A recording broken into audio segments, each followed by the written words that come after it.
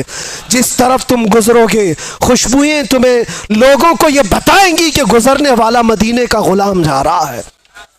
آ جاؤ آج کی اس رات یہ طے کر کے اٹھو کہ جینا ہے تو میرے نبی کی مرضی کے مطابق جینا ہے انشاءاللہ۔ اور جتنی بے حیائیاں اور برائیاں ہم سے یا ہمارے دوستوں سے سرزد ہوئی ان کو دور کرائیں گے اور ماحول میں لے آئیں۔ جتنی زندگی بچی ہے جانا ہے نا حضور کو منہ دکھانے کے لیے، قبر میں حضور کا دیدار کرنا ہے کہ نہیں کرنا ہے؟ ارے سج صبر کر کے ہم بھی ایک دن جائیں گے۔ آج قبرستان والوں کو دیکھ کر کے آئے، زیارت کر کے آئے، وہ اپنی قبروں میں ہوں گے، ہو سکتا ہے کچھ گناہوں کی وجہ سے کچھ لوگ سزا پا رہے ہوں، لیکن آج ہم رحمت الہی سے امید یہ کرتے مولا ان سب کی قبروں پر آج رحم و کرم کی بارشیں فرمائے۔ اور سب سے بڑی بات یہ ہے کہ آج رب تبارک و تعالی ان کی قبروں میں جلوہ رسول عطا فرمائے، اور ہماری بھی قبروں میں ہوگا انشاءاللہ، ہوگا انشاءاللہ۔ اسی لیے ہم کو ہمارے گھر والے سجا کر کے بھیجتے ہیں، اچھے کپڑے پہنا کر بھیجتے ہیں، صاف سفید لباس کفن کا، عطر بھی لگاتے ہیں، سرما بھی لگاتے ہیں، پھول بھی چڑھاتے ہیں، جیسے دولہے کو سجاتے ہیں۔ مردے کو کیوں سجا رہے ہیں؟ وہ قبر میں جا رہا ہے، مٹی میں جا رہا ہے، لیکن بزرگوں نے فرمایا اس لیے سجاتے ہیں کہ وہ اپنے نبی کو دیکھنے جا رہا ہے، حضور کی زیارت کرنے جا رہا ہے، جانا ہے حضور کو چہرہ دکھانا ہے، تو وہ چہرہ بنا تو لو جلدی سے، اور جب جاؤ تو فرشتے جس وقت اٹھائیں گے تو ہم انتظار ہی کر رہے ہوں گے، ہم انتظار ہی کر رہے ہوں گے کہ نبی پاک صلی اللہ تعالی علیہ وسلم تشریف لا رہے ہوں گے۔ اور بعض لوگوں کی قبروں کا حال تو یہ بتایا گیا، اللہ اکبر، اللہ ہمیں ان قبروں میں بنائے کہ بزرگوں نے فرمایا بعض مومنین کی قبروں کا حال تو یہ ہے منکر نکیر بعد میں آئیں گے، پہلے رسول اللہ پہنچ چکے ہوں گے۔ اور پھر وہی مومن یہ کہہ سکتا ہے جب فرشتے اس کو پوچھ رہے ہوں بتا ان کے بارے میں کیا کہتا تھا، وہ تو پہلے سے آئے ہوئے ہیں، پھر فرشتے پوچھیں گے تو یہی تو کہے گا وہ مومن، اب تو پائے ناز سے اے فرشتوں کیوں اٹھوں، ارے مر کے پہنچا ہوں یہاں اس دلربا کے واسطے۔ وآخر دعوانا ان الحمدللہ رب العالمین، لبیک